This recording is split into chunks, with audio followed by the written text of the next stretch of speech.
Dragi prijatelji, Europska komisija objavila je danas novi prijedlog za upravljanje migracijama u Europi, takozvani migracijski paket. Migracijski paket nastavak je našeg rada na migracijama, izazovu koji nije nestao nakon 2015. Dapače, čak i nakon smanjenja oružanih sukoba u susjedstvu Europe, migracije su nastavljene, a pandemija koronavirusa predstavlja dodatni izazov. Migracije su trajno obilježje naše povijesti. One jesu i ostaće europska stvarnost. Stoljećima utječu na naše društvo, obogaćuju nam kulturu, mnogima oblikuju život. Tako će i uvek biti. Ako uspijemo, migracije mogu značajno doprinijeti rastu, inovacijama i društvenoj dinamici. Stoga moramo, kao društvo, u cjelini prepoznati kompleksnost problema migracija kako bismo uključili migrante u život naših zajednica, a ne izolirali ih i prepustili ih same sebi.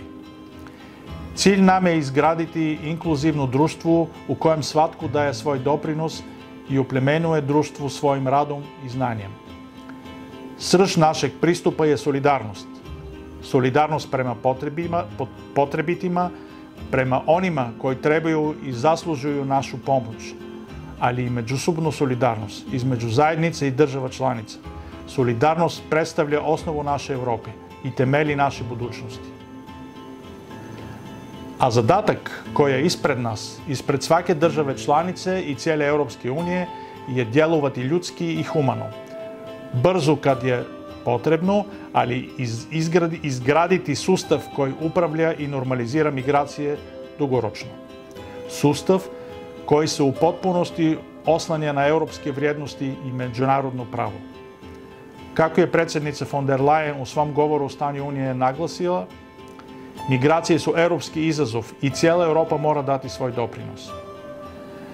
Stoga vas pozivam da se upoznate s detaljima plana Europske komisije, te da nastavite pratiti naš rad. U konačnici, to je posao koji radimo u suradnji s vama, građanima naše Unije, za našu zajedničku budućnost.